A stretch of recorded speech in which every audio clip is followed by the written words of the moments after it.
Justin with another back-to-back crossover minute, short and sweet. We have been Narc-trained in our walk with God. There is, okay, I could speak to this on multiple levels. I remember back in I don't know if it was late 80s or 90s or whatever, when marketing began to be more and more um, customer centered. Okay. And the nice thought about it is, oh, well, we were putting the customer first. We want you to feel served. We want you to feel like you're important.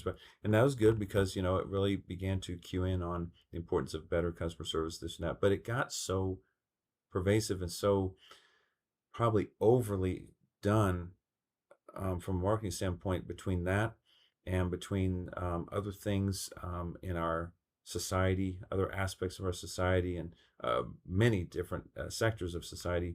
We got to the point to where everything, and this definitely got into the church too, everything got so focused on the person and what they want, how they feel, not just what they need, but what they want and how they feel.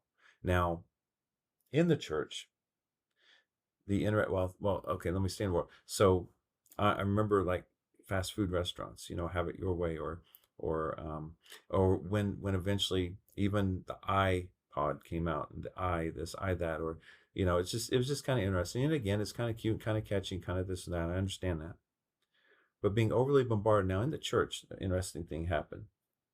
So this especially started in the mid to late 90s, in early 2000s, where more and more Christian artists became more and more inspired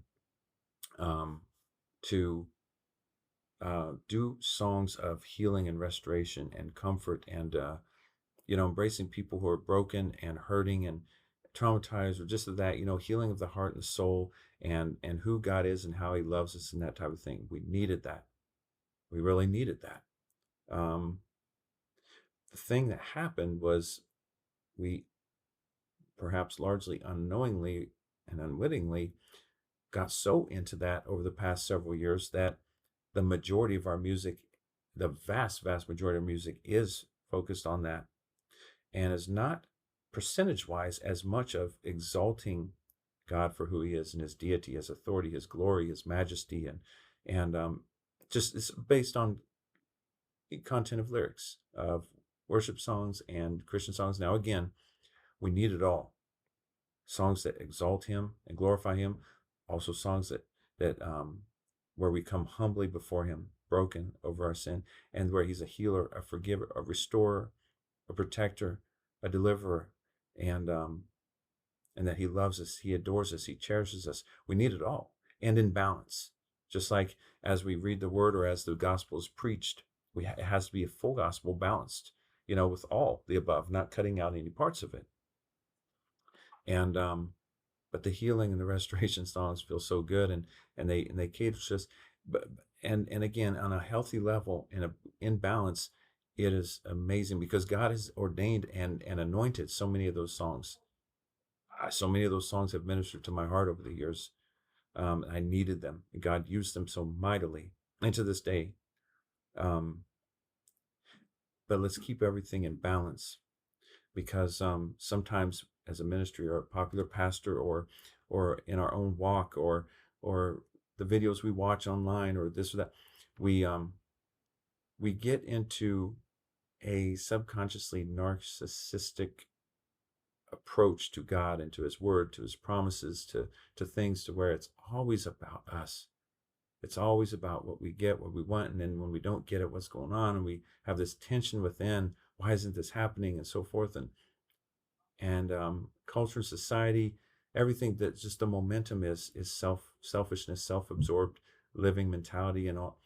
And we have to resist that as best we can. We have to resist the temptation to, and we have to go against the grain of all that, and surrender and take accountability, and exalt God more than just taking in the healing and the self, self focused songs and just mentality um, that is more out of balance compared to exalting Him. Um, Again, it's just a thought, just sharing thoughts. And the reason I say that is because um, I know what I've seen in people in their walk with God and in relationships with others. Um, and if you have an eye for this and you step back enough, you can see when someone just is always thinking about themselves or self-absorbed, and all these the things, the content of their conversations usually almost always revolves around what they want, what they need, what they experience, what's how they're feeling, what they like, what they don't like, um, and um, and when you try to talk about something for yourself or about your life, or it feels like it goes in one ear out there, they'll listen and then they'll start change the topic or go on to something else, or they won't have anything to offer. They don't have anything to give back to you like you do them in the way of listening or asking follow-up questions and caring and come alongside you. And maybe they don't have it in their mind, maybe they don't even have the capacity in their heart to be there for you like that. They totally miss opportunities, wonderful, beautiful opportunities to listen and to be there for you. Um, and they only get interested in talking and or activities that is about their situation or something that they care about. We don't have to be that way. And I will say that there is a place for people like that in our lives, but probably not very close. That because we can't just shut people out if that's why they are. We have to be there for them. We're called to love and to serve without keeping score.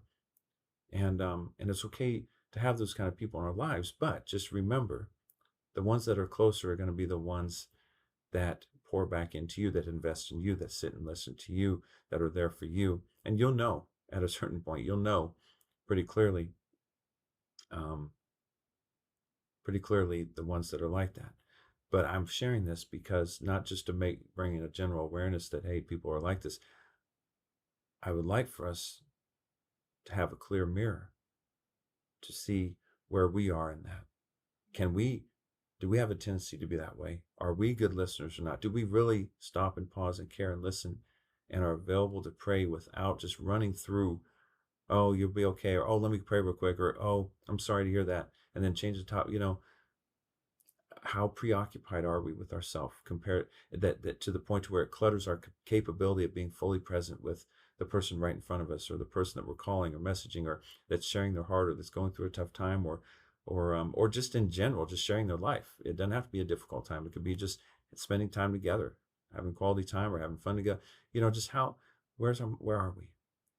Where are we? And how can we declutter ourselves a little more within our hearts and minds, and be more available to the people around us, and have more quality two-way, deepening, genuine relationships with people that are not just transactional or one-sided. Just a thought to allow ourselves to be challenged with. I bless you in the name of Jesus.